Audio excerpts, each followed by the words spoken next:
നമസ്കാരം. മോർണിംഗ് വൈബ്സിലേക്ക് എല്ലാ പ്രേക്ഷകർക്കും സ്വാഗതം. അതീവ ദുഃഖകരമായ വാർത്തയോടുകൂടിയിട്ടാണ് നമ്മൾ ഇന്ന് ആരംഭിക്കുന്നത് തന്നെ. വീണ്ടും സംസ്ഥാനത്ത് കാട്ടാന ആക്രമണത്തിൽ ഒരു ജീവൻ കൂടി പൊലിഞ്ഞിരിക്കുകയാണ്. പത്തനംതിട്ടയിൽ കാട്ടാന ആക്രമണത്തിൽ ഗൃഹനാഥനാണ് മരിച്ചിരിക്കുന്നത്. തുലാപ്പള്ളി സ്വദേശി ബിജു ആണ് കൊല്ലപ്പെട്ടത്. ഈ വാർത്ത ആണ് നമ്മൾ ഏറ്റവും പ്രാമുഖ്യത്തോടുകൂടി ഇന്ന് ഈ മോർണിംഗ് വൈബ്സിൽ ഈ ബുള്ളറ്റിനിൽ ആദ്യം നോക്കുന്നത്.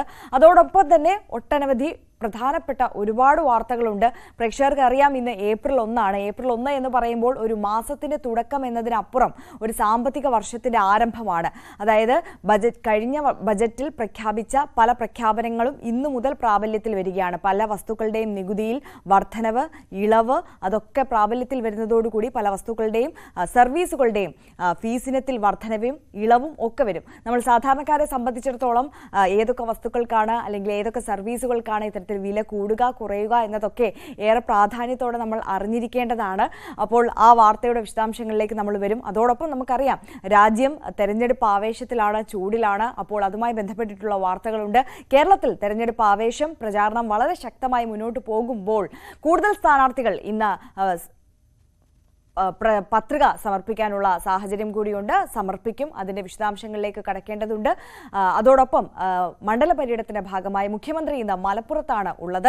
അപ്പോൾ അതുമായി ബന്ധപ്പെട്ട വാർത്തകളുണ്ട്. അത്തരത്തിൽ രാഷ്ട്രീയമായ വാർത്തകളിലേക്കും ഒക്കെ നമുക്ക് സമഗ്രമായി കടക്കാം. അതിനു മുമ്പ് ഞാൻ നേരത്തെ തുടക്കത്തിൽ സൂചിപ്പിച്ചതുപോലെ തന്നെ പത്തനംതിട്ടയിൽ ഉണ്ടായ കാട്ടാന ആക്രമണം, ഗൃഹനാഥൻ കൊല്ലപ്പെട്ടിരിക്കുന്നു. തുലാപ്പള്ളി സ്വദേശി ബിജു ആണ് കൊല്ലപ്പെട്ടത്. ആ വാർത്തയുടെ വിശദാംശങ്ങളിലേക്കാണ് നമ്മൾ ആദ്യം പോകുന്നത്. വീടിന് സമീപത്തെ തെങ്ങ് വീഴുന്ന ശബ്ദം കേട്ട് പുറത്തിറങ്ങിയപ്പോഴാണ് കാട്ടാനയുടെ ആക്രമണം ഉണ്ടായത്. പത്തനംതിട്ടയിൽ നിന്ന് ശശിനാരായണനാണ് കൂടുതൽ വിവരങ്ങളുമായി നമുക്കൊപ്പം ചേരുന്നത്. ശശിനാരായണൻ, അതീവ ദുഃഖകരമായ വാർത്ത. നമ്മുടെ സംസ്ഥാനത്ത് കാട്ടാന ആക്രമണത്തിൽ ഒരു ജീവൻ കൂടി പൊലിഞ്ഞിരിക്കുകയാണ്. പത്തനംതിട്ടയിലാണ് കാട്ടാന ആക്രമണം ഉണ്ടായിരിക്കുന്നത്. സ്വന്തം വീടിന്റെ മുറ്റത്ത് ഇറങ്ങിയപ്പോഴാണ് ഈ ആക്രമണം ഉണ്ടായത് എന്നുള്ളതാണ് ഏറെ ആശങ്കാജനകമായ സാഹചര്യം. എന്താണ് സംഭവിച്ചത്? ഇതുമായി ബന്ധപ്പെട്ട കൂടുതൽ വിവരങ്ങൾ എങ്ങനെയാണ് ലഭിക്കുന്നത്? ഇന്നലെ രാത്രി 1:30 മണിയോട് കൂടിയാണ് ഇത്തരമൊരു ദാരുണ സംഭവം ഉണ്ടാകുന്നത്.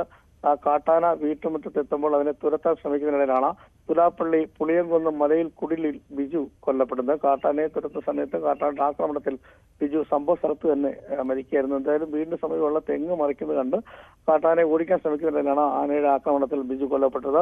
വലിയ പ്രതിഷേധം ഇത് സംബന്ധിച്ചുണ്ടായിരുന്നു. രാത്രി തന്നെ വലിയ രീതിയിൽ ആളുകളുടെ പ്രതിഷേധം ഉണ്ടായിരുന്നു. ഫോറസ്റ്റ് സ്റ്റേഷൻ ആളുകൾ ഉപരോധിക്കാനുള്ള ശ്രമം നടത്തുകയും തുടർന്ന് കളക്ടറും എസ് പിയും സ്ഥലത്തെത്തി ഈ ബിജുവിന്റെ ബന്ധുക്കളെയും അതുപോലെ തന്നെ നാട്ടുകാരുമായി സംസാരിക്കുകയും ഈ പ്രശ്നത്തിന് പരിഹാരം ഉണ്ടാകുന്ന നിലയ്ക്ക് ബിജുവിന് നഷ്ടപരിഹാരം നൽകാനുള്ള ഇടപെടൽ സർക്കാർ തലത്തിൽ ഉണ്ടാകുമെന്ന് ഉറപ്പ് നൽകുകയും മകന് ജോലി നൽകുന്ന കാര്യം കൂടി പരിഗണിക്കുമെന്ന കാര്യം ഉറപ്പ് നൽകിയതിനു ശേഷമാണ് നാട്ടുകാർ ഉപരോധത്തിനും പ്രതിഷേധത്തിൽ നിന്നും പിന്നീട് പിന്മാറിയത്. തുടർന്ന് മൃതദേഹം കോട്ടയം മെഡിക്കൽ കോളേജിലേക്ക് പോസ്റ്റ്മോർട്ടത്തിനായി മാറ്റിയിട്ടുണ്ട്. ഓട്ടോ ഡ്രൈവറാണ് ബിജു. 58 വയസ്സാണ് ബിജുവിനുള്ളത്. എന്തായാലും ഒരു ദാരുണമായ സംഭവം തന്നെയാണ്. കാരണം ഈ മേഖല വന്യമൃഗങ്ങളുടെ ഒരു ശല്യമുള്ള മേഖലയാണ്. കഴിഞ്ഞ സമയങ്ങളിലൊക്കെ കാട്ടുപോത്ത്, പന്നി, പുലി, ആന ഒക്കെ ഉള്ള വന മേഖലയോട് ചേർന്ന പ്രദേശമാണ്. അതുകൊണ്ട് തന്നെ വലിയ ആശങ്കയാണ് മലയോര മേഖല കർഷകർ അനുഭവിക്കുന്നത്. എന്തായാലും ഇന്നലെ ഈ രാത്രിയിൽ ഈ വീട്ടിന് സമീപമുള്ള വീട്ടിലെ സ്വന്തം പുരയിടത്തിൽ തന്നെയാണ് സംഭവം. അതാണ് നമ്മൾ മനസ്സിലാക്കേണ്ടത്. കാരണം വീട്ടിന് സമീപമുള്ള വീട്ടിലെ തെങ്ങ് മറിക്കുന്നത് കണ്ട് അത് കാട്ടാനയെ തുരത്തിനിടയിലാണ് ബിജുവിന് ഈ കാട്ടാനയുടെ ആക്രമണത്തിൽ കൊല്ലപ്പെട്ടത്. എന്തായാലും ദാരുണമായ ഒരു സംഭവമാണ്. വലിയ പ്രതിഷേധം ഇതുമായി ബന്ധപ്പെട്ട് രാത്രിയിൽ ഉണ്ടായിരുന്നു. കാരണം നാട്ടുകാർ ശക്തമായ രീതിയിൽ തന്നെ വലിയ ഫോറസ്റ്റ് സ്റ്റേഷനൊക്കെ ഉപരോധിക്കുന്ന ഒരു സാഹചര്യത്തിലേക്ക് കാര്യങ്ങൾ പോയിരുന്നു. വനം വകുപ്പിന്റെ ഉദ്യോഗസ്ഥരും സ്ഥലത്തെത്തി. തുടർന്ന് കളക്ടറൊക്കെ സ്ഥലത്തെത്തിയതിനു ശേഷമാണ് ഈ പ്രശ്നം പരിഹരിക്കാൻ കഴിഞ്ഞത്. എന്തായാലും ഈ രണ്ടുപേർക്കും ബിജുവിന്റെ കുടുംബത്തിന് നഷ്ടപരിഹാരം നൽകാമെന്ന് ഉറപ്പ് നൽകിയിരുന്നു. അതുകൊണ്ട് തന്നെ മകന് ജോലി നൽകുന്ന കാര്യം കൂടി പരിഗണിക്കാമെന്ന് ഉറപ്പ് നൽകിയതിനു ശേഷമാണ് പ്രതിഷേധം അവസാനിപ്പിച്ച് ബിജുവിന്റെ ശരീരം മൃതദേഹം അവിടെ നിന്ന് പോസ്റ്റ്മോർട്ടത്തിനായി മാറ്റാനുള്ള നടപടികൾ പിന്നീട് ആരംഭിച്ചത്. ശശിനാരായണ, ഒരു കാര്യം കൂടി, അതായത് ഇത്തരത്തിൽ കാട്ടാന ആക്രമണത്തിൽ ജീവൻ പൊലിയുന്നവരുടെ എണ്ണം വർദ്ധിച്ചു വരുന്ന ഒരു വലിയ ദുഃഖകരമായ ഒരു സാഹചര്യം കൂടി, ആശങ്കപ്പെടേണ്ട സാഹചര്യം കൂടി സംസ്ഥാനത്തുണ്ട്. ഇപ്പോൾ പത്തനംതിട്ടയിലേക്ക് വരുമ്പോൾ, ഈ മേഖലയിലേക്ക് വരുമ്പോൾ വന്യജീവി ആക്രമണം, വന്യജീവി ശല്യമൊക്കെ രൂക്ഷമായ മേഖലയാണ് എന്ന് ശശിനാരായണൻ സൂചിപ്പിച്ചു. ഈ ആനയുടെ സാന്നിധ്യം ഇടയ്ക്കിടെ ഈ മേഖലയിൽ ഇതിനു മുമ്പും ഉണ്ടായിട്ടുണ്ടോ? എങ്ങനെയാണ് അതേക്കുറിച്ച് നാട്ടുകാർ പറയുന്നത്? ഈ മലയോര മേഖലയോട് ചേർന്ന പ്രദേശമാണ് തുലാപ്പള്ളി, എരുമേലി തുടങ്ങിയ മേഖലകളിലൊക്കെ ഈ മലയോര മേഖലയോട് ചേർന്ന പ്രദേശങ്ങൾ തന്നെയാണ്. ഇവിടെ നേരത്തെയും സമാനമായ രീതിയിൽ ആനയുടെയും അതുപോലെ തന്നെ കാട്ടുപോത്ത് തുടങ്ങിയ വന്യമൃഗങ്ങളുടെ ആക്രമണങ്ങൾ ഉണ്ടായിട്ടുണ്ട്. ആളുകൾ കൊല്ലപ്പെടുകയും ചെയ്തിട്ടുണ്ട്. അത് വലിയ ഒരു ഭീതിജനകമായ അന്തരീക്ഷത്തിനാണ് ആ മലയോര മേഖലയിലെ ആളുകൾ താമസിക്കുന്നത്. അവിടുത്തെ വലിയ പ്രതിസന്ധിയാണ് അവിടുത്തെ കർഷകർ അനുഭവപ്പെടുന്നത്. കാരണം ഈ മൃഗങ്ങളോടൊക്കെ പടവെട്ടിയാണ് അവർ അവിടെ കൃഷി ഇറക്കുകയും ജീവിക്കുകയും ചെയ്യുന്നത്. പക്ഷേ ഇത്തരമൊരു കാര്യം ഇപ്പോൾ കഴിഞ്ഞ സമയത്താണെങ്കിൽ എരുമേലിന് സമാനമായ കാട്ടുപോത്തിന്റെ ആക്രമണത്തിൽ ഒരാൾ കൊല്ലപ്പെടുന്ന ഒരു സാഹചര്യം ഉണ്ടായി. അങ്ങനെ നിരവധി മേഖലകളിൽ ഈ മലയോര മേഖലയോട് ചേർന്ന പ്രദേശങ്ങളിലൊക്കെ ഈ കാട്ടാനയുടെയും അതുപോലെ കാട്ടുപോത്തിന്റെയും ആക്രമണം ഈ മലയോര നിവാസികൾക്ക് അനുഭവിക്കേണ്ടതായി വന്നിട്ടുണ്ട്. അതിന്റെ ഒരു പ്രതിഷേധം നാട്ടുകാർക്കിടയിൽ. വനം വകുപ്പിനോട് ഇത്തരം കാര്യങ്ങളൊക്കെ നാട്ടുകാർ പരാതി പറഞ്ഞാലും അല്ലെങ്കിൽ അതിന്റെ നടപടി സ്വീകരിക്കുന്ന കാര്യത്തിലൊക്കെ വലിയ ഒരു അലംഭാവമുണ്ട്. കാരണം അത് ചെയ്യുന്നതിന് പരിമിതി ഉണ്ടെന്നുള്ള നിയമപരമായ ചില കാര്യങ്ങളിലൊക്കെ നിർത്തിയാണ് വനം വകുപ്പ് ഇത്തരം കാര്യങ്ങളിൽ നിന്നും നാട്ടുകാരുടെ പ്രതിഷേധത്തിൽ നിന്നൊക്കെ രക്ഷപ്പെടുന്നത്. കാരണം നിയമപരമായി ഇത്തരം കാര്യങ്ങളിലൊക്കെ സ്വീകരിക്കുന്ന പരിമിതി ഉണ്ടെന്നാണ് വനം വകുപ്പ് വ്യക്തമാക്കുന്നത്. എന്തായാലും ഈ മലയോര മേഖലയിൽ താമസിക്കുന്ന ആളുകൾ ഈ വലിയ ഭീതിയിലാണ് കഴിയുന്നത്. കാട്ടാന സ്ഥിരമായി ഇറങ്ങുന്ന മേഖലയാണ് ഈ തുലാപ്പള്ളി, ശബരിമല മേഖലയോട് ചേർന്ന വനപ്രദേശമാണ് ഈ മേഖലയൊക്കെ. അവിടെ എല്ലാം വലിയ രാത്രിയും പകലും ഒക്കെ സമാനമായ രീതിയിൽ ബൈക്ക് യാത്രക്കാരെ ആക്രമിക്കുന്ന കാര്യങ്ങളൊക്കെ ഈ സമീപകാലത്തൊക്കെ ഉണ്ടായിട്ടുണ്ട്. കാട്ടാന പകൽ സമയങ്ങളിൽ പോലും ആന ഇറങ്ങുന്ന ഒരു സാഹചര്യമുള്ള മേഖലയാണ് തുലാപ്പള്ളിയൊക്കെ. അതിന്റെ അടിസ്ഥാനത്തിലാണ് ഇപ്പം ഇത്തരമൊരു ആക്രമണം ഉണ്ടായിരിക്കുന്നത്. എന്തായാലും ഒരു മധ്യവയസ്കൻ 58 വയസ്സുള്ള ബിജുവാണ് ഇന്നലെ രാത്രി. ശശിനാരായണൻ, എന്തായാലും ഈ ഉദ്യോഗസ്ഥരുടെ ഭാഗത്ത് നിന്ന് ഉറപ്പുകൾ ലഭിച്ചതോടുകൂടി പ്രതിഷേധം സ്ഥലത്ത് നിന്ന് പൂർണ്ണമായും മാറി നിൽക്കുന്നു, ഒഴിഞ്ഞിട്ടുണ്ടല്ലേ? ഇന്നലെ രാത്രി തന്നെ വലിയ പ്രതിഷേധമായിരുന്നു. ഈ ബിജു കൊല്ലപ്പെട്ടതിന് ശേഷം നാട്ടുകാരുടെ ഒരു വലിയ പ്രതിഷേധം ഉണ്ടായിരുന്നു. മൃതദേഹം അവിടെ നിന്ന് മാറ്റാൻ സമ്മതിച്ചില്ല. അത്തരത്തിൽ വലിയൊരു പ്രതിഷേധം അവിടെ ഉണ്ടായിരുന്നു. തുടർന്ന് കളക്ടർ SP സ്ഥലത്തെത്തി ഈ പ്രശ്നത്തിന് പരിഹാരം, അതായത് ബിജുവിന്റെ കുടുംബത്തിന് നഷ്ടപരിഹാരം നൽകുമെന്ന് സർക്കാരുമായി ആലോചിച്ച് നഷ്ടപരിഹാരം നൽകുമെന്നും മകന് ജോലി നൽകുമെന്ന ഒരു ഉറപ്പും സർക്കാരിനോട് ആലോചിച്ചതിന് ശേഷം ഒരു ഉറപ്പും നൽകുമെന്ന് പറഞ്ഞതിന് ശേഷമാണ് പിന്നീട് ഇവര് ഈ ഉപരോധത്തിൽ നിന്ന് മാറിയത്. എന്തായാലും ഫോറസ്റ്റ് സ്റ്റേഷൻ അടക്കം ഉപരോധിക്കാനാണ് കോൺഗ്രസിന്റെ ഒരു നീക്കം നിലവിലുണ്ടായിരുന്നത്. എന്തായാലും പ്രതിഷേധം അതിനുശേഷം അടങ്ങിയതിനു ശേഷമാണ് ഈ മൃതദേഹം കോട്ടയം മെഡിക്കൽ കോളേജിലേക്ക് പിന്നീട് മാറ്റിയത്. എന്തായാലും വരും ദിവസം ഇപ്പൊ മൃതദേഹം പക്ഷേ ഇനി തിരിച്ചു കൊണ്ടുവരുമ്പോൾ വീണ്ടും ഒരു പ്രതിഷേധം ഉണ്ടാവാൻ സാധ്യതയുണ്ട്. എന്തായാലും ആദ്യഘട്ടത്തിലുള്ള കാര്യങ്ങൾ അടിയന്തരമായി ജില്ലാ കളക്ടർ പ്രേംകൃഷ്ണൻ അടിയന്തരമായി ഇടപെട്ടുകൊണ്ടാണ് ഈ പ്രശ്നം ഒരു പരിധി വരുന്നത്. രാത്രി തന്നെ ഉണ്ടാകുന്ന ഒരു സംഘർഷവും സാഹചര്യങ്ങളൊക്കെ ഉണ്ടാകുന്ന സാഹചര്യമുള്ളത്. ഫോറസ്റ്റുകാരും നാട്ടുകാരും തമ്മിൽ ഒരു ഏറ്റുമുട്ടുന്ന സാഹചര്യങ്ങളൊക്കെ രാത്രി ഉണ്ടായിരുന്നു. പക്ഷേ അതെല്ലാം പരിഹരിച്ച് പെട്ടെന്ന് തന്നെ കളക്ടർ ഇടപെടലാണ് ഇത് പരിഹരിക്കാൻ കഴിഞ്ഞത്. എന്തായാലും മൃതദേഹം കോട്ടയം മെഡിക്കൽ കോളേജിലേക്ക് മാറ്റിയിട്ടുണ്ട്. ആര്യ. ശരി, ശശിനാരായണനാണ് വിവരങ്ങൾ നൽകിയത്. എന്തായാലും പത്തനംതിട്ടയിൽ നിന്നാണ് അതീവ ദാരുണമായ വാർത്ത വന്നത്. പത്തനംതിട്ടയിൽ കാട്ടാന ആക്രമണത്തിൽ ഗൃഹനാഥൻ കൊല്ലപ്പെട്ടു. തുലാപ്പള്ളി സ്വദേശി ബിജുവാണ് കൊല്ലപ്പെട്ടത്. വലിയ പ്രതിഷേധമാണ് അവിടെ ഉയർന്നത്. വനപാലകർ കൃത്യമായി ഇടപെടുന്നില്ല. ഇത്തരത്തിൽ നിരന്തരമായ വന്യജീവി ആക്രമണം ഉണ്ടായിട്ടും കൃത്യമായ നടപടികൾ സ്വീകരിക്കുന്നില്ല എന്നതടക്കം ആരോപിച്ചുകൊണ്ട് വലിയ പ്രതിഷേധം നാട്ടുകാരുടെ ഭാഗത്തു നിന്ന് ഇന്നലെ അർദ്ധരാത്രി തന്നെ ഉണ്ടായിരുന്നു. എന്തായാലും കളക്ടർ സ്ഥലത്തെത്തി പ്രശ്നങ്ങൾ രമ്യമായി പരിഹരിച്ചു എന്നാണ് മനസ്സിലാക്കുന്നത്. എന്തായാലും കൊല്ലപ്പെട്ട ബിജുവിന്റെ മകന് ജോലി അടക്കം വാഗ്ദാനം നൽകിയിട്ടുണ്ട് ഔദ്യോഗികമായി. എന്തായാലും ഇപ്പോൾ സ്ഥിതിഗതികൾ ശാന്തമാണ് എന്നാണ് മനസ്സിലാക്കുന്നത്. ശശിനാരായണനാണ് വിശദാംശങ്ങൾ നൽകിയത്. മറ്റൊരു ദുഃഖകരമായ വാർത്തയിലേക്ക് തന്നെയാണ് നമ്മൾ വീണ്ടും കടക്കുന്നത്. കോതമംഗലത്ത് തങ്കളം കാക്കനാട് ദേശീയപാതയിൽ വാഹനാപകടത്തിൽ 2 യുവാക്കൾക്ക് ദാരുണാന്ത്യം. കോട്ടപ്പടി സ്വദേശികളായ അഭിരാമൻ, ആൽബിൻ എന്നിവരാണ് മരിച്ചത്. ഇവർ സഞ്ചരിച്ചിരുന്ന ബൈക്ക് അശോക് ലൈലാൻഡിന്റെ പിന്നിലിടിച്ചാണ് അപകടം സംഭവിച്ചത്. രാത്രി 10 മണിയോടെയാണ് അപകടം നടന്നത്. ഇടിയുടെ ആഘാതത്തിൽ ബൈക്കിന്റെ മുൻഭാഗം തകർന്നു. പരിക്കേറ്റവരെ കോതമംഗലം ബസേലിയോസ് ആശുപത്രിയിൽ എത്തിച്ചെങ്കിലും ജീവൻ രക്ഷിക്കാനായില്ല. പണി പൂർത്തിയാകാതെ കിടക്കുന്ന തങ്കളം കാക്കനാട് 4 പാതയിൽ വഴിവിളക്കുകൾ ഇല്ലാത്തത് അപകടങ്ങൾക്ക് കാരണമാകുന്നുവെന്ന് നേരത്തെ തന്നെ നാട്ടുകാരുടെ ഭാഗത്തു നിന്നും പരാതി ഉയർന്നിരുന്നു.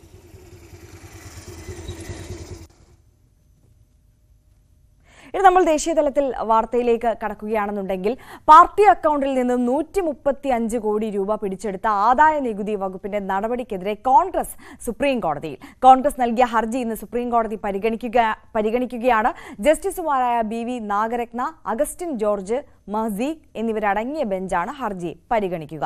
2018-19 സാമ്പത്തിക വർഷത്തെ ആദായ നികുതി റിട്ടേൺ താമസിച്ചതിന്റെ അടക്കം പേരിലാണ് 103 കോടി രൂപ പിഴയും പലിശയും അടക്കം 135 കോടി പിടിച്ചെടുത്തത്. വിവരങ്ങളുമായി നാഷണൽ ഡെസ്കിൽ നിന്ന് ER രാഗേഷ് ആണ് നമുക്കൊപ്പം ചേരുന്നത്. Ragesh, very good morning. ഈ ആദായ നികുതി വകുപ്പിന്റെ നടപടി അത് ചില്ലറ പ്രതിസന്ധിയൊന്നുമല്ല കോൺഗ്രസിന് സൃഷ്ടിച്ചിരിക്കുന്നത്. ഇതിനെ നിയമപരമായി നേരിടാൻ കോൺഗ്രസ് നീങ്ങുമ്പോൾ കോടതിയിൽ ഇന്ന് ഈ ഹർജി പരിഗണിക്കുമ്പോൾ ഏത് തരത്തിൽ വാദം ഉന്നയിക്കാനാണ് കോൺഗ്രസ് ആലോചിക്കുന്നത്? എന്തൊക്കെയായിരിക്കാം കോൺഗ്രസിന്റെ പ്രതിരോധങ്ങൾ? Arya, good morning. ഈ തെരഞ്ഞെടുപ്പ് കാലത്ത് ആദായ നികുതി വകുപ്പിന്റെ നടപടി കോൺഗ്രസിനെ വലിയ പ്രതിസന്ധിയിലാക്കിയിരുന്നു. പ്രത്യേകിച്ച് പണമില്ലാത്തൊരു സാഹചര്യമാണ് ഇപ്പോൾ ഉണ്ടായിരിക്കുന്നത്. പ്രചാരണത്തിന് പണമില്ല എന്ന് നേതാക്കൾക്ക് തന്നെ വാർത്താ സമ്മേളനം നടത്തി തുറന്നു പറയേണ്ടി വന്നു. ഇതിനെ രാഷ്ട്രീയമായും നിയമപരമായും നേരിടുമെന്നാണ് കോൺഗ്രസ് വ്യക്തമാക്കിയിരുന്നത്. രാഷ്ട്രീയപരമായി ഇതിനോടകം തന്നെ കോൺഗ്രസ് ആദായ നികുതി വകുപ്പിലേക്ക് ഓഫീസുകളിലേക്ക് മാർച്ച് നടത്തി അത്തരം പ്രതിഷേധം സംഘടിപ്പിച്ചിരുന്നു. ഇപ്പോൾ ഏതായാലും സുപ്രീം കോടതിയിൽ കഴിഞ്ഞ ദിവസമാണ് ഹർജി ഫയൽ ചെയ്തത്. ആ ഹർജി ഇന്ന് പരിഗണിക്കുകയാണ്. ജസ്റ്റിസ് BV നാഗരത്ന അധ്യക്ഷയായ ബെഞ്ചാണ് ഈ ഹർജി പരിഗണിക്കുന്നത്. ഇതിൽ പ്രധാനമായും കോൺഗ്രസ് ചൂണ്ടിക്കാണിക്കുന്ന 135 കോടി രൂപ കഴിഞ്ഞ ദിവസം ഈ അടുത്തിടെ പിടിച്ചെടുത്തിരുന്നു.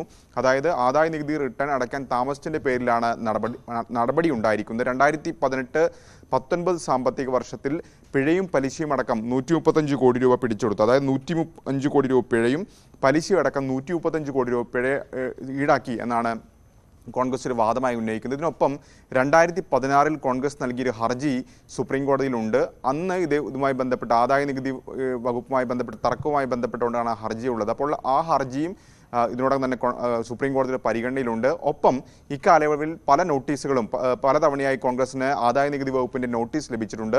അപ്പോൾ ഈ നോട്ടീസിനെ എല്ലാം ഒരുമിച്ച് പരിഗണിക്കണം എന്നൊരു ആവശ്യം കൂടി കോൺഗ്രസ് മുന്നോട്ട് വെക്കുന്നുണ്ട്. പക്ഷേ ആദായ നികുതി വകുപ്പ് ഈ കോൺഗ്രസിന്റെ നിലപാടുകളെ കോടതിയിൽ എതിർക്കാനാണ് സാധ്യത. കാരണം ഈ നോട്ടീസുകളെല്ലാം പല സ്വഭാവത്തിലുള്ളതാണെന്ന വാദമായിരിക്കും ആദായ നികുതി വകുപ്പ് മുന്നോട്ട് വയ്ക്കുക. ഏതായാലും ഇന്നത്തെ കോടതിയുടെ വിലയിരുത്തലുകൾ അല്ലെങ്കിൽ ഏതെങ്കിലും തരത്തിലുള്ള പരാമർശങ്ങൾ കോൺഗ്രസ് സംബന്ധിച്ചത് നിർണായകമാണ്. കാരണം നേരത്തെ ഈ വിഷയത്തിൽ ഹൈക്കോടതിയെ 2 തവണ സമീപിച്ചതാണ്.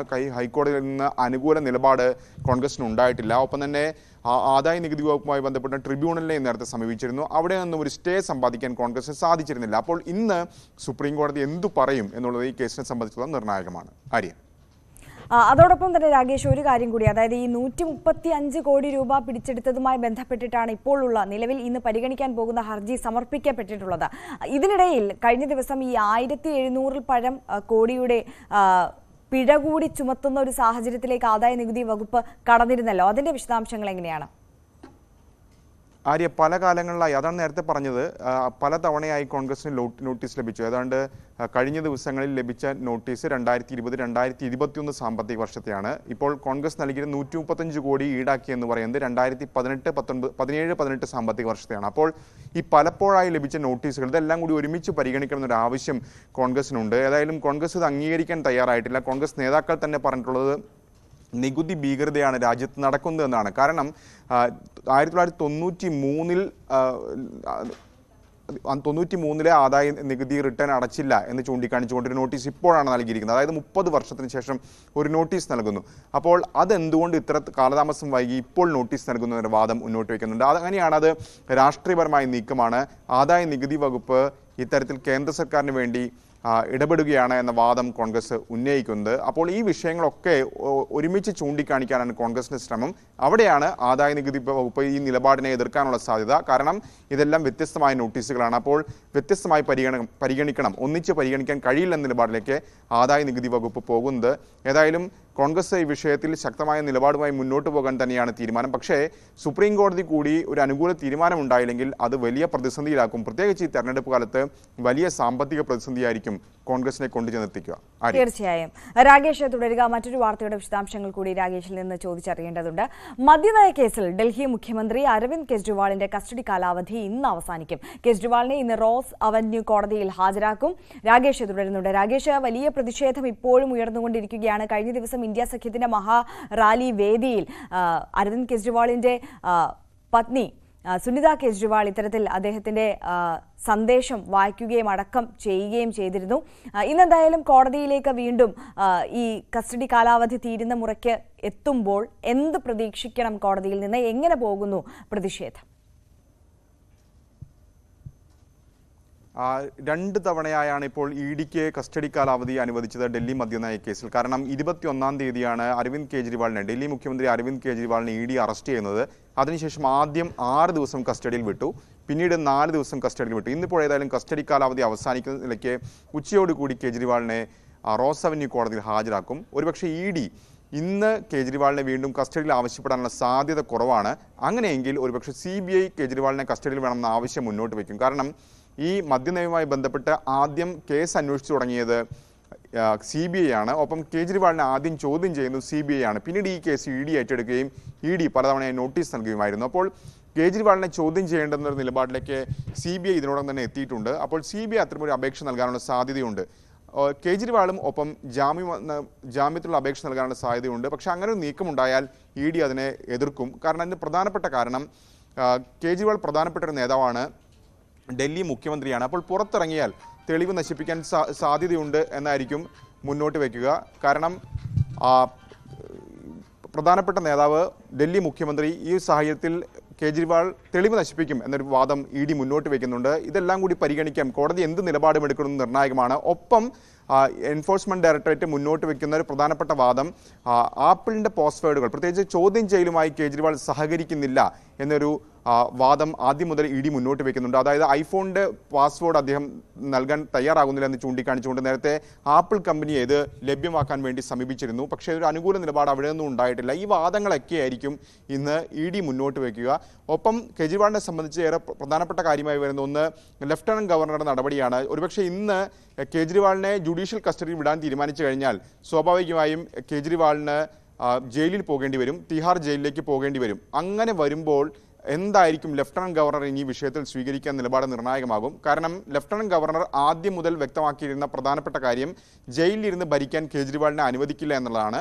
ഇന്നലെ സുനിത കെജ്രിവാൾ അടക്കം ഈ റാലിയിൽ ചോദിച്ച പ്രധാനപ്പെട്ട കാര്യം കേജ്രിവാൾ ജയിലിൽ പോയാൽ രാജിവെക്കേണ്ടതുണ്ടോ എന്നായിരുന്നു. പക്ഷേ അതിന് അവിടെ ഒത്തുകൂടിയ ആയിരങ്ങൾ പറഞ്ഞത് കേജ്രിവാൾ രാജിവെക്കേണ്ടതില്ല എന്നായിരുന്നു. അപ്പോൾ അത് പാർട്ടിയുടെ നിലപാടാണ്, കേജ്രിവാൾ രാജിവെക്കുന്നില്ല എന്നുള്ളത്. അങ്ങനെ വരുമ്പോൾ ലഫ്റ്റനന്റ് ഗവർണർ ഈ വിഷയത്തിൽ എന്ത് നിലപാട് സ്വീകരിക്കും? രാഷ്ട്രപതി ഭരണം ഏർപ്പെടുത്തുമോ? ഒരു ഭരണ പ്രതിസന്ധി ഉണ്ടാകുമോ? ഭരണഘടനാ പ്രതിസന്ധി ഉണ്ടാകുമോ? തുടങ്ങിയ കാര്യങ്ങളൊക്കെ അറിയേണ്ടതുണ്ട്. ഏതായാലും ഇന്നത്തെ കോടതി നടപടികൾ കേജ്രിവാളിനെ സംബന്ധിച്ചിടത്തോളം നിർണായകമാണ്. ആര്യ, തീർച്ചയായും ER രാഗേഷാണ് സമഗ്രമായ വിവരങ്ങൾ നൽകിയത്. മറ്റൊരു വാർത്തയിലേക്ക് കടക്കുമ്പോൾ വായ്പാ പരിധി വർദ്ധിപ്പിക്കണമെന്നാവശ്യപ്പെട്ട് കേരളം നൽകിയ ഹർജിയിൽ ഉത്തരവ് ഇന്ന്. സുപ്രീം കോടതിയാണ് കേരളത്തിന്റെ ആവശ്യത്തിൽ തീരുമാനം പറയുന്നത്. വായ്പ എടുക്കാവുന്ന പരിധി വെട്ടിക്കുറച്ചത് മൂലം സംസ്ഥാനം ഗുരുതര സാമ്പത്തിക പ്രതിസന്ധി നേരിടുന്നുവെന്നും കോടതി ഇടപെടണമെന്ന് ആവശ്യപ്പെട്ടാണ് കേരളത്തിന്റെ ഹർജി. ഹർജിയിൽ വാദം കേൾക്കവേ കേന്ദ്ര സംസ്ഥാന സർക്കാരുകൾ ചർച്ചയിലൂടെ പ്രശ്നം പരിഹരിക്കണമെന്ന ആവശ്യം കോടതി മുന്നോട്ട് വെച്ചിരുന്നു. ഉദ്യോഗസ്ഥതല ചർച്ച പലതവണ നടന്നെങ്കിലും കേരളത്തിന്റെ ആവശ്യം പൂർണ്ണമായി അംഗീകരിക്കാൻ കേന്ദ്രം തയ്യാറായിരുന്നില്ല. ഇതിനിടെ പുതിയ സാമ്പത്തിക വർഷത്തെ കണക്കിൽപ്പെടുത്തി 5000 കോടി രൂപ നൽകാമെന്ന് കേന്ദ്രം സമ്മതിച്ചു. ഇന്ന് ഈ തുക കൈമാറിയേക്കും. രാജ്യം തെരഞ്ഞെടുപ്പ് ചൂടിൽ. രാജ്യം തെരഞ്ഞെടുപ്പിലേക്ക്. Co-presented by Berger paints, 100 years of trust. Kerala polling ബൂത്തിൽ എത്താൻ ഇനി 25 ദിവസങ്ങൾ മാത്രമേ ബാക്കിയുള്ളൂ. ഇതുവരെ 35 പേരാണ് നാമനിർദ്ദേശ പത്രിക നൽകിയത്. ഇന്ന് കൂടുതൽ പേർ പത്രിക നൽകിയേക്കും. രാഹുൽ ഗാന്ധി പത്രിക നൽകാനായി നാളെ കഴിഞ്ഞ് വയനാട്ടിലെത്തും. വ്യാഴാഴ്ചയാണ് BJP അധ്യക്ഷൻ K. സുരേന്ദ്രൻ പത്രിക നൽകുന്നത്. കേന്ദ്രമന്ത്രി സ്മൃതി ഇറാനി പങ്കെടുക്കും. സംസ്ഥാനത്ത് പ്രചരണം 2ാം ഘട്ടം പിന്നിടുകയാണ്. മുഖ്യമന്ത്രിയുടെ പര്യടന പരിപാടി ഇന്ന് വയനാട് മണ്ഡലത്തിലുണ്ട്. CV അനുമോദും ഒപ്പം MS അനീഷ് കുമാറുമാണ് വിവരങ്ങളുമായി നമുക്കൊപ്പം ചേരുന്നത്. ആദ്യം CV അനുമോദിലേക്ക് ആണ് പോകുന്നത്. അനുമോദ്, ഇന്ന് മലപ്പുറത്തേക്ക് മുഖ്യമന്ത്രി എത്തുന്നുണ്ട്. നമുക്കറിയാം, ഇടതുപക്ഷത്തിന്റെ താരപ്രചാരകൻ മലപ്പുറത്തേക്ക് എത്തുകയാണ്. ലീഗിന്റെ ഉരുക്കുകോട്ടയിലേക്ക് എത്തുമ്പോൾ അതിലേറെ പ്രധാനപ്പെട്ട ഒരു കാര്യമെന്ന് പറയുന്നത് രാഷ്ട്രീയമായി ചർച്ച ചെയ്യുമ്പോൾ അദ്ദേഹം ഈ ഭരണഘടനാ സംരക്ഷണ റാലിയുമായി ബന്ധപ്പെട്ട് കഴിഞ്ഞ തവണ മലപ്പുറത്ത് വന്നപ്പോൾ നടത്തിയ പ്രസംഗം അത് വലിയ വിവാദമായിരുന്നു. അതിന്റെ പേരിൽ BJP മതസ്പർദ്ധ വളർത്തുന്നു എന്നതടക്കം ആരോപിച്ചുകൊണ്ടുള്ള കേസ് നൽകിയിരുന്നു. അതിനുശേഷം ഈ പൗരത്വ ഭേദഗതിയിൽ ഇനിയും ഉറക്കെ സംസാരിക്കും, മുഖ്യമന്ത്രി മാത്രമല്ല എല്ലാ ഇടതുപക്ഷ നേതാക്കളും സംസാരിക്കുമെന്നുള്ള വലിയ ആഹ്വാനം കൂടി CPMന്റെ ഭാഗത്തു നിന്ന് ഔദ്യോഗികമായി വന്ന ഒരു പശ്ചാത്തലം കൂടിയുണ്ട്. അതിനുശേഷം വീണ്ടും മുഖ്യമന്ത്രി മലപ്പുറത്തേക്ക് എത്തുകയാണ്. അദ്ദേഹത്തിന്റെ പ്രസംഗം രാഷ്ട്രീയ കേരളം ഏറെ ആവേശത്തോടെ ആകാംക്ഷയോടെ ഉറ്റുനോക്കുന്ന ഒന്നായി കൂടി മാറും, അല്ലേ അനുമോദ്?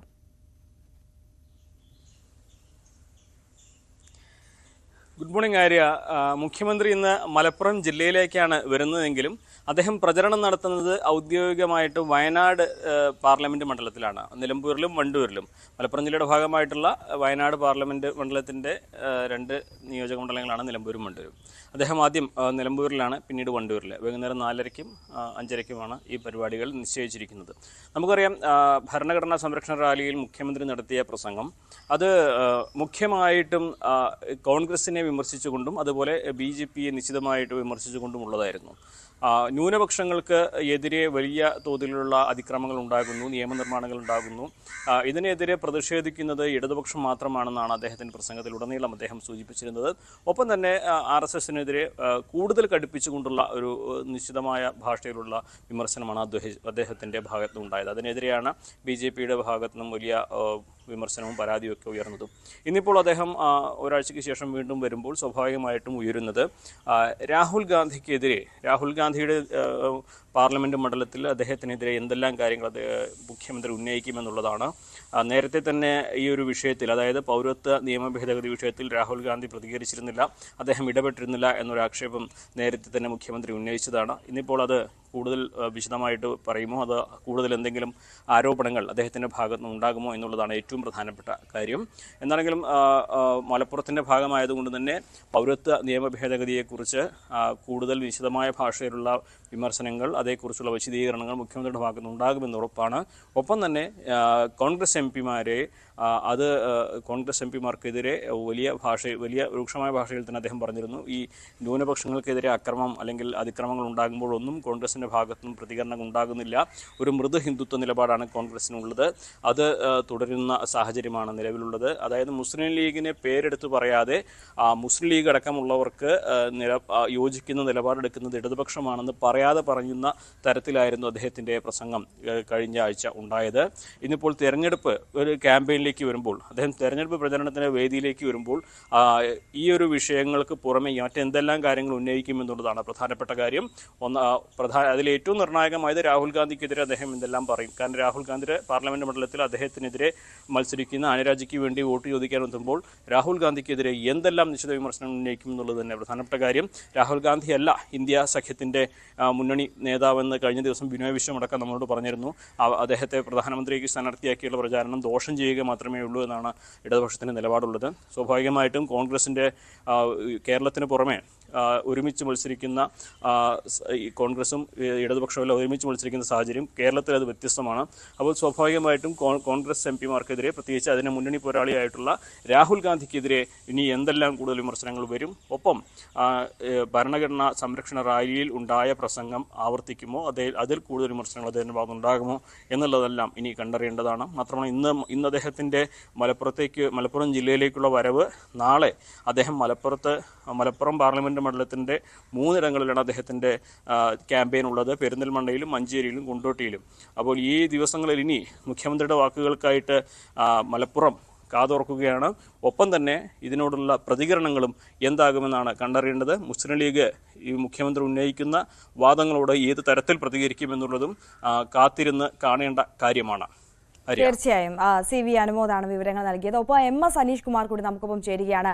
അനീഷ്, ഇപ്പോൾ അനുമോദ് സൂചിപ്പിച്ചതുപോലെ തന്നെ വയനാട് മണ്ഡലത്തിലാണ് ഇന്ന് അദ്ദേഹത്തിന്റെ പര്യടനം നടക്കുക. വയനാട് മണ്ഡലത്തിലേക്ക് എത്തുമ്പോൾ നമുക്കറിയാം രാഹുൽ ഗാന്ധിയും K സുരേന്ദ്രനുമാണ് ഇടതുപക്ഷത്തിന്റെ എതിർ സ്ഥാനാർത്ഥികളായി എത്തുന്നത്. ഇത്തരത്തിൽ K സുരേന്ദ്രന്റെ സ്ഥാനാർത്ഥിത്വത്തെ പോലും ചോദ്യം ചെയ്യുന്ന തരത്തിലുള്ള പല വിമർശനങ്ങളും ഇതിനോടകം തന്നെ ഇടതുപക്ഷത്തിന്റെ ഭാഗത്തു നിന്നും ഉയർന്നിട്ടുണ്ട്. ഈ രാഹുൽ ഗാന്ധി അല്ലെങ്കിൽ കോൺഗ്രസ് എന്ന് പറയുന്ന കോൺഗ്രസ് ഒരിക്കലും BJPക്ക് എതിരായി അല്ല നിൽക്കുന്നത്, RSS അജണ്ടകൾക്ക് എതിരായി അല്ല നിൽക്കുന്നത്, അവർ ഇടതുപക്ഷത്തെ തന്നെയാണ് മുഖ്യ ശത്രുവായി കാണുന്നത് എന്നുള്ള തരത്തിലുള്ള വിമർശനം പോലും കഴിഞ്ഞ ദിവസം ബിനോയ് വിശ്വത്തിന്റെ ഭാഗത്തു നിന്നും ഉണ്ടായ ഒരു സാഹചര്യം കൂടിയുണ്ട്. ആനി രാജയ്ക്ക് വേണ്ടി വോട്ട് തേടി പിണറായി വിജയൻ ഇന്ന് എത്തുമ്പോൾ നിശ്ചിതമായി തന്നെ കോൺഗ്രസിനെയും അതോടൊപ്പം തന്നെ BJPയും വിമർശിക്കും എന്നുള്ളതിൽ തർക്കമില്ല. എങ്ങനെ ആയിരിക്കാം അദ്ദേഹത്തിന്റെ പ്രസംഗം പോവുക, എങ്ങനെയായിരിക്കാം പ്രചരണം, ഏത് വിഷയത്തിൽ ഊന്നിയായിരിക്കാം, കൂടുതൽ പ്രാമുഖ്യം ഏത് വിഷയത്തിനായിരിക്കാം നൽകുക അനീഷ്?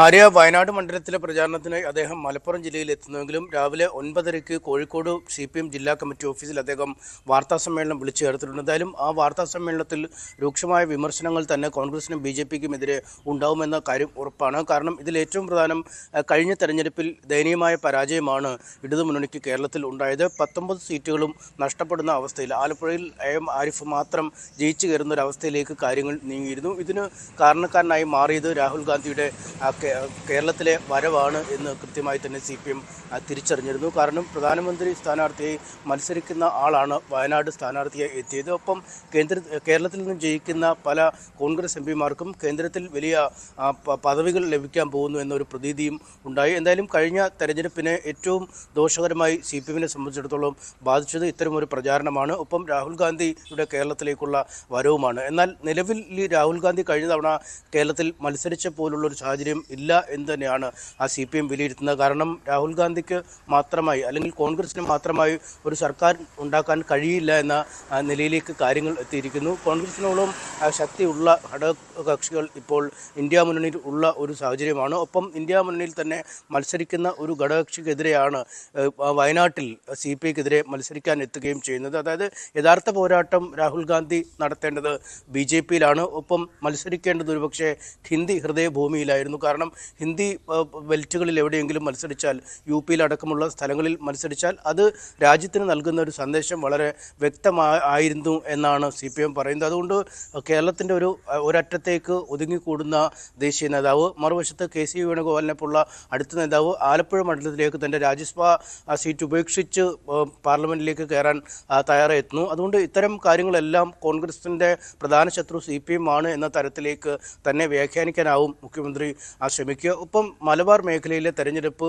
പ്രചാരണത്തിൽ ഇപ്പോൾ തന്നെ പൗരത്വ നിയമമാണ് ഏറ്റവും കാര്യമായി ഉയർന്നു കേൾക്കുന്ന ഒരു പ്രചാരണ വിഷയം. കോഴിക്കോടായാലും മലപ്പുറത്തായാലും പൊന്നാനിയിലായാലും വടകരയിലായാലും ഒക്കെ ഇത് തന്നെയാണ് പ്രചാരണ രംഗത്ത് ഇപ്പോഴും സജീവമായി നിൽക്കുന്ന ഒരു വിഷയം.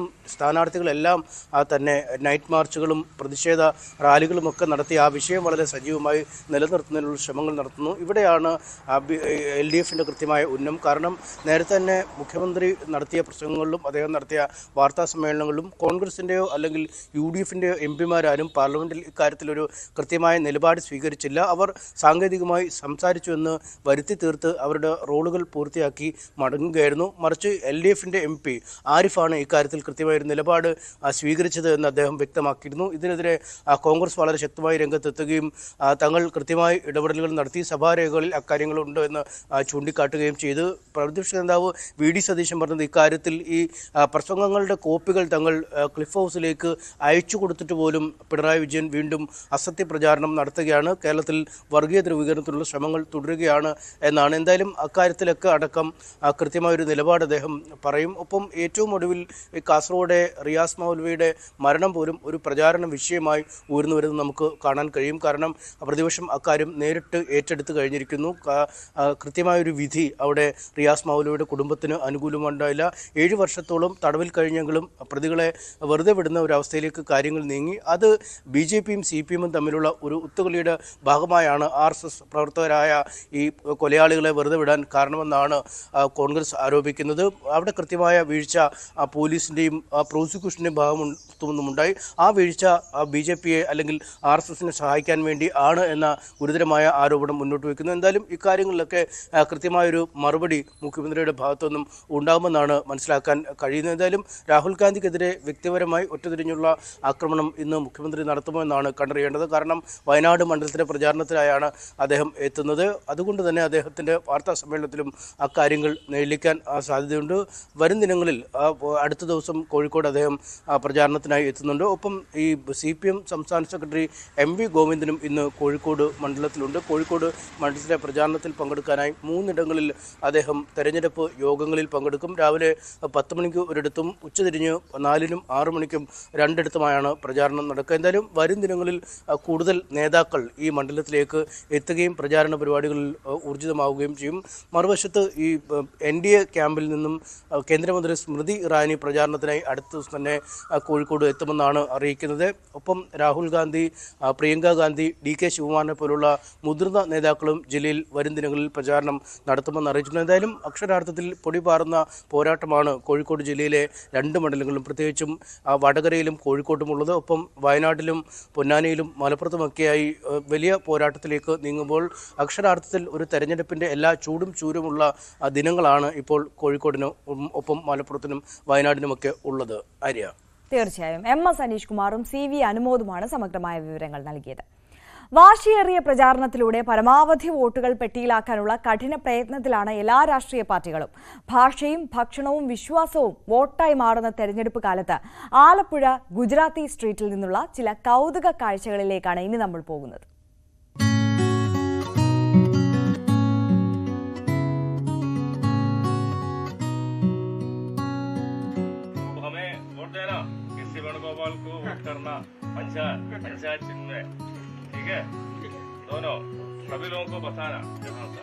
കിഴക്കിന്റെ വെനീസായ ആലപ്പുഴയുടെ മലഞ്ചരക്ക് വ്യവസായത്തിന്റെ പ്രതാപകാലത്തെ ഓർമ്മകൾ പേറുന്ന തെരുവീഥികളാണ് ഗുജറാത്തി സ്ട്രീറ്റ് ഉൾപ്പെടെയുള്ള ഈ പഴമയുടെ ഇടങ്ങൾ. നഗരം നിർമ്മിച്ച രാജാ കേശവദാസ് തന്നെ നേരിട്ട് ക്ഷണിച്ച് ആലപ്പുഴയിലേക്ക് എത്തിയ കുടുംബങ്ങൾ. നാടിന്റെ വ്യാവസായിക രംഗത്ത് ഒരു കാലത്ത് അവർ നിർണായക ശക്തിയായിരുന്നുവെന്ന് മാത്രമല്ല, വിരുന്നുകാരായി എത്തി വീടുകളും ക്ഷേത്രവും സ്കൂളും ഉൾപ്പെടെ നിർമ്മിച്ച് വെനീസിന്റെ തീരത്തവർ ഒരു കുഞ്ഞു ഗുജറാത്ത് തന്നെ സൃഷ്ടിച്ചു.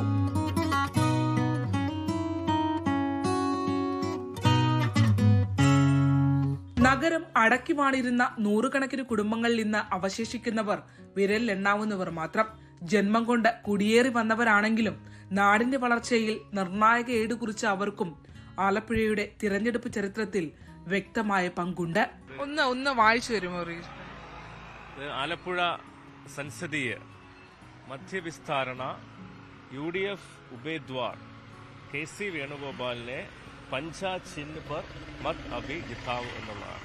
ഇവിടെ ആലപ്പുഴ പാർലമെന്റ് മണ്ഡലത്തിലേക്ക് UDF സ്ഥാനാർത്ഥിയായി മത്സരിക്കുന്ന KC വേണുഗോപാലിനെ കൈ അടയാളത്തിൽ വോട്ട് ചെയ്ത് വിജയിപ്പിക്കണമെന്നുള്ള അഭ്യർത്ഥനയാണ് മുന്നോട്ട് വെച്ചിട്ടുള്ളത്. നിങ്ങളിത് എങ്ങനെയാണ് എഴുതിപ്പിച്ചത്? ലാംഗ്വേജ് എങ്ങനെയാണ്? ഗുജറാത്തികളിൽ നിന്ന് തന്നെ എഴുതി വാങ്ങിയിട്ട് നമ്മൾ എഴുതുന്നവർക്ക് കൊടുക്കുകയായിരുന്നു. അപ്പോൾ അവരത് സംശയങ്ങളെല്ലാം അവരെഴുതി കാണിച്ച് ഉറപ്പുവരുത്തിയ ശേഷമാണ് ഈ ഭിത്തിയിലേക്ക് എഴുതിയിട്ടുള്ളത്. കാരണം ഒരു ഭാഷ നമ്മൾ എഴുതുമ്പോൾ അതിന് കൃത്യത വേണമല്ലോ. ഡച്ച് സ്ക്വയറിലെ ഗുജറാത്തി ഭാഷയിലുള്ള ഈ ചുവരെഴുത്ത് കേവലം ഒരു രാഷ്ട്രീയ പ്രചാരണ ആയുധം മാത്രമല്ല, വന്നു താമസമാക്കിയ അതിഥികളെ അവരുടെ തനിമയിൽ തന്നെ അംഗീകരിച്ചുകൊണ്ടുള്ള ഒരു അറിയിപ്പ് കൂടിയാണ്. ഒരുപാട് ആളുകൾ ആലപ്പുഴയിൽ ഉണ്ടായിരുന്നു. ഇപ്പോൾ വളരെ കുറച്ച് കുടുംബങ്ങൾ മാത്രമാണ് അവശേഷിക്കുന്നത്. ഗുജറാത്തി കുടുംബങ്ങളായി ഉള്ള ആളുകൾ വളരെ കുറച്ച് പേരാണ്. ഇപ്പോൾ നമ്മൾ ഉള്ളത് അരുൺകുമാർ സാറാണ്. ഈ കഴിഞ്ഞ സ്ട്രീറ്റിൽ എഴുതിയിട്ടുണ്ടായിരുന്നു നിങ്ങളുടെ ഭാഷയിൽ തെരഞ്ഞെടുപ്പ് പ്രചരണത്തിന് വേണ്ടിയുള്ള കാര്യങ്ങൾ എഴുതിയിട്ടുണ്ട്. അത് കണ്ടപ്പോൾ എന്ത് തോന്നി? ഗുജറാത്തിൽ എഴുതിയിട്ടുണ്ട്. അതെ, അത് ജയിപ്പിക്കണം, വേണുഗോപാലിനെ ജയിപ്പിക്കണം എന്ന് പറഞ്ഞ് ഞങ്ങളുടെ ഗുജറാത്തിൽ വെച്ചിരുന്നത്. മലയാളം നന്നായി അറിയില്ലേ? അറിയാം. അപ്പൊ ഈ ഗുജറാത്തി ഭാഷയിൽ എഴുതിയത് കണ്ടപ്പോ എന്ത് തോന്നി? ഗുജറാത്തി ഭാഷയ്ക്ക് എല്ലാവർക്കും വായിക്കാനും ഒത്തു. എല്ലാവർക്കും ഗുജറാത്തി മലയാളം അറിഞ്ഞിടത്തേക്ക് വായിക്കാൻ കഴിഞ്ഞു. എല്ലാവരും വോട്ട് ചെയ്യാനൊക്കെ പോകുന്ന ആളുകളാണ് ഇവിടെ? എല്ലാവരും വോട്ട് ചെയ്യുന്ന ആളുകളാണ്. എത്ര നാളായി ഇവിടേക്ക് വന്നിട്ട്? എത്ര നാളായി നിങ്ങളുടെ ഫാമിലി ഇവിടെ എത്തിയിട്ട്? എത്ര കാലായി? ഒരുപാട് കാലായി അല്ലേ? കല്യാണത്തിൽ 47 ഇയേഴ്സ് ആയി ഇവിടെ വന്നിട്ട്. മലയാളം നന്നായി പഠിച്ചു? കുറച്ചറിയാം. മക്കളൊക്കെ എവിടെ? ഇപ്പൊ ഒരു ബേബി ഉണ്ട്, അത് ബോംബെയിലാണ്. വ്യാവസായിക മേഖല തകർന്നതോടെ ഇവരിൽ പുതുതലമുറ പൂർണ്ണമായും ഗുജറാത്ത്, മഹാരാഷ്ട്ര എന്നിവിടങ്ങളിലേക്ക് മടങ്ങി. 34 കുടുംബങ്ങളിലായി 100ഓളം വോട്ടുകൾ മാത്രമാണ് ഇപ്പോൾ ഉള്ളത്. പലരുടെയും സ്ഥിതി മോശമാണ്. അക്കാര്യങ്ങൾ വോട്ട് ചോദിച്ചെത്തുന്നവരുടെ മുന്നിൽ തുറന്നു പറയാനും അവർ മടിക്കുന്നില്ല. വോട്ട് ചോദിച്ചു വരുന്നവരോട് പറയാൻ എന്താവശ്യമുള്ളത് ഇത്തവണ? ആവശ്യമുണ്ടെങ്കിൽ ആ റോഡ് മാത്രമേ ഉള്ളൂ ഇപ്പൊ ചെയ്യാനുള്ളത് നമുക്ക്. സുഗന്ധവ്യഞ്ജന വ്യാപാരവുമൊക്കെയായി വർഷങ്ങളായി ആലപ്പുഴയിൽ സ്ഥിരതാമസമാക്കിയിട്ടുള്ളവരാണ് ഗുജറാത്തി സ്ട്രീറ്റിലുള്ളവർ. എല്ലാവർക്കും മലയാളം നന്നായി അറിയാം. പക്ഷേ തിരഞ്ഞെടുപ്പ് കാലത്ത് സമ്മതിദായകന് ഏറ്റവും പ്രിയപ്പെട്ടത് നൽകി അവന്റെ ഇഷ്ടം നേടുക എന്ന തന്ത്രം കൂടി എനിക്ക് പിന്നിലുള്ള ഈ ചുവരെഴുത്തിലുണ്ട്. ക്യാമറമാൻ പ്രശാന്ത് മംഗലശ്ശേരിക്കൊപ്പം ആലപ്പുഴയിൽ നിന്നും ശരണ്യ സ്നേഹജൻ, ന്യൂസ് 18. രാജ്യം തെരഞ്ഞെടുപ്പിലേക്ക്. Co presented by Berger paints, 100 years of trust. Kasaragod Rashid Maulavi വധക്കേസിലെ പ്രതികളെ വെറുതെ വിട്ട സംഭവം തെരഞ്ഞെടുപ്പ് രംഗത്ത് ഉന്നയിക്കാൻ കോൺഗ്രസ്. പോലീസിന്റെയും പ്രോസിക്യൂഷന്റെയും പരാജയമാണ് പ്രതികളായ RSS പ്രവർത്തകർ രക്ഷപ്പെടുന്നതിന് ഇടയാക്കിയതെന്നാണ് കോൺഗ്രസ് വിമർശനം. മറ്റ് കേസുകളിൽ വൻ പണം മുടക്കി അഭിഭാഷകരെ നിയോഗിക്കാറുള്ള സർക്കാർ ഈ കേസിൽ ഇത്തരം ഇടപെടൽ നടത്തിയില്ലെന്നാണ് പ്രതിപക്ഷ ആരോപണം. അതേസമയം വിധിക്കെതിരെ അപ്പീൽ നൽകാനാണ് സർക്കാർ തീരുമാനം. ഇതിന്റെ തുടർ നടപടി ഇന്ന് തന്നെ ഉണ്ടായേക്കും.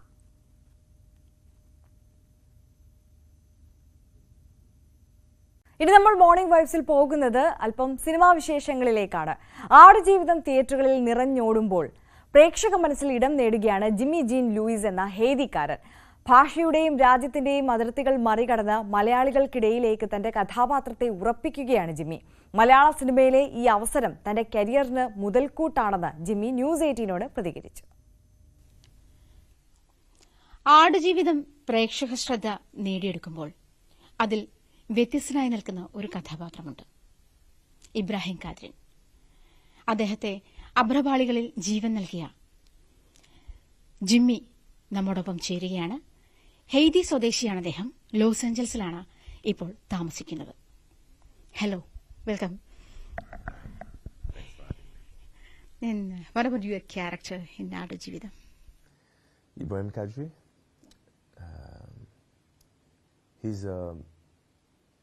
He's a very good character, I would say. You know, he's like a God-sent kind of character. He's like an angel. It's like Moses, you know. He's almost like how we should all inspire to be, you know, being at the service of each other. So that's how I saw him. That's how it was explained to me by the director, Blessy. What I tried to deliver as well, deliver a character that was there in the middle of the desert to help a couple of people that he didn't know, but he judged that was the human thing to do. Actually, it's not a human thing. I think a divine thing. Your character is like an angel. You told the same, like an angel, like a god. You entered the correct time. They want to escape from the desert also. Yeah, but at the same time, I think what he's done is something that we should all do for each other. We should all be at the disposal of each other so we can help each other. That's why I'm saying that it's a human thing as well.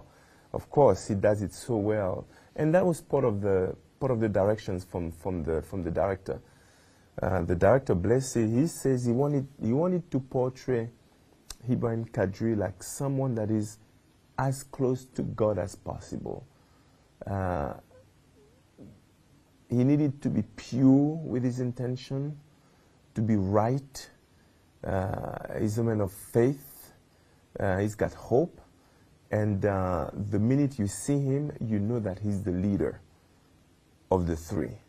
So, you know, he led as best as he could. He helped the other guys when the other guys were weak. He tried to protect them when they needed protection, and he guided them to the right direction when he could. And then after that, he went on to his own journey. So that's the perfect example of human behavior that we can give.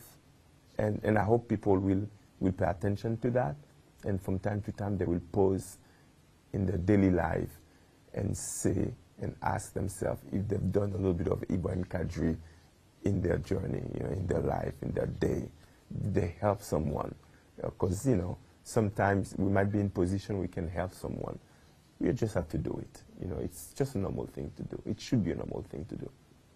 And A Good Life, Adujeevitham, is one of the well-known novel here. As you know, from 2008, we all people are read. It's eagerly waiting for the cinema also, and we have. I told you, we have the character is with us. And it's Najib is here, Hakim is here, and your character is entirely different from the other characters also. And as others, they are Malayalis. They know the characters previously also. But you, Jimmy, you came from Los Angeles, and you are for cinema also, I think. And how director Blessy find you? The finding of of Ibrahim Kadri, I think they did a research. They did a search worldwide because they needed. Blessy is someone who knows exactly what he wants. He's a man who's got a great vision, and he's not going to compromise. If he's not happy about something, he's not going to do it. So it took them a long time before they got to me. They probably went around the world, to get to me. And one of the ways that I came up is because of a character that I played on a TV show called Heroes. And on that TV show, which was back in 2006, it was probably the most famous TV show in the world. I play a character that has the traits of Ibrahim Kadri. He has the strength of Ibrahim Kadri and the focus and the leadership. And I think that's how, actually Raj told me, that's how they ended up, contacting me. And when I got that email, I almost missed out on that gig because I got that email and I just dismissed it because I didn't know what The Goat Life was about. I've never heard about the book. I've never heard about the director. I never heard about the actors. And but after a few emails, I actually responded, and that's when I started to get more information about The Goat Life, and that's when I realized that it was an amazing story, amazing journey from Najib, and the book was extremely well known. Blessy was a national award winner, and I was like, okay, maybe I'm in for real thing here, and I'm so glad that. And your character is also amazing there. Your performance is very, too much amazing. Because I recognized yourself when you are in screen. I told you, I read the book. I have the character with me. You cast a character thoroughly and clearly. You send the message to the audience also. And I have the question to you because Blessy Blessy draws the character in a canvas before you. You fulfill the character right way. What about his opinion? Blessy's opinion? Yeah. I think Blessy is very happy. We have a good relationship with Blessy. He's a man that I connected with almost straight away. Blessy has an inner strength in him. He's very spiritual, and I think I connected with him via the spiritual aspect of things. We didn't speak much about the character because I think we both understood straight away what needed from Ibrahim Kadri. I came with my idea. He presented what he wanted, and it made complete sense. Whatever I read from Ibrahim Kadri, that's exactly what he wanted. So I think he's very happy with the result. Even while we were shooting, I could feel, the excitement, and I could feel that what we were doing was good work, and I'm so happy to see the final product now. And yeah, Ibrahim Kadri is, he sends so many good messages, to the rest of the world on how to be as a person, and there is one touch in the movie, and I don't know if everybody's gonna see it. I'm not gonna reveal too much because I don't want to spoil the movie, but at the end when we are at the police station, there is a picture of Ibrahim Kadri. So based on that picture, people have an idea on who he might be. And that's how he's going to be judged. If it's the only thing we show the world, he will be judged based on that picture.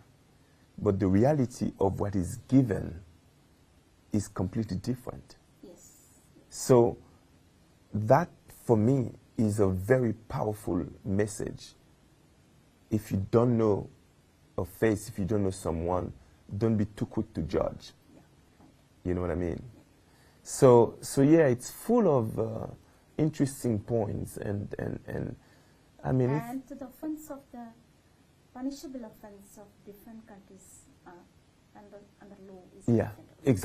Exactly. For the littlest thing, you can be seen as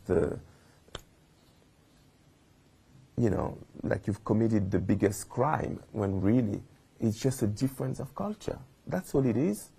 That's all it is. I mean, for example, for the characters that we all play, we are all there trying to look for a better life.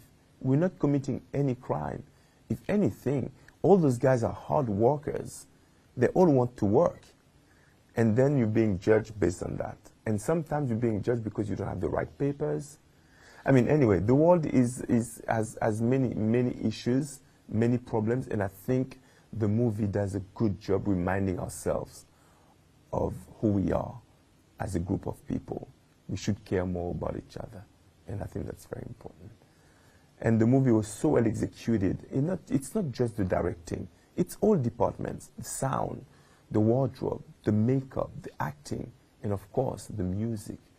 You know, A.R. Rahman's music became an additional character in the movie because at times it was so strong that, I mean, I still can see some of the scenes that we shot that without the music, it wouldn't be the same thing at all.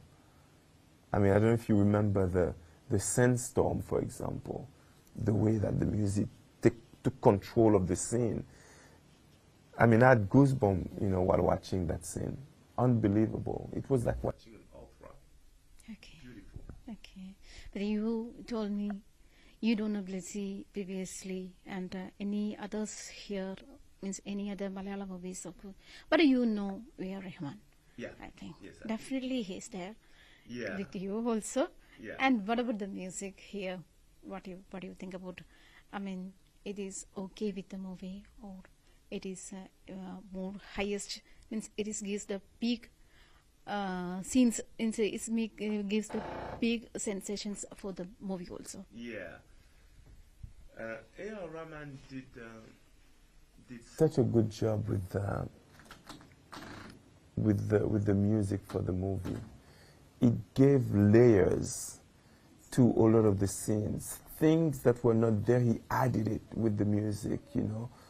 And listen, not just him, I wouldn't be surprised if the movie goes all the way and collect all the biggest awards in the world, because I think it deserves it. A.R. Rahman, you know, he's a genius. You guys more than me know it, you know what I mean? That was my first time working with him. And you know, we spent quite a long time together because we had to tour around. You know, we shot the movie. We did press in Chennai, in Mumbai here, also in Hyderabad. Yeah. So you know, we spent quite a bit of time together. Was he in Hyderabad? I'm not sure. And I got to see who he was. I got to understand how he works as well. He's a brilliant man. He's a brilliant man. So he did an extraordinary job with the music for The Good Life, and I think probably he deserves some solid awards for what he's done. I'm not gonna say any more than that. Okay. Finally, I need to know more. Me and the audience also need to know more. Your other projects with movies also, yeah. And as an actor, what is you here? Well, I have had quite an interesting journey myself. You know, I was born in Haiti. I was born in a very underprivileged family. You know, in a little place that I was living where I grew up. There was no electricity, no running water. And then we moved to Paris. That's where I went to school. Then things got really bad in Paris. I became homeless at one point, so I had to overcome that, which I did. Yes, morning വൈബ്സിന്റെ സമയം ഇവിടെ അവസാനിക്കുകയാണ്. അപ്പോൾ എല്ലാ പ്രേക്ഷകർക്കും നല്ലൊരു ദിവസം ആശംസിക്കുന്നു. നമസ്കാരം.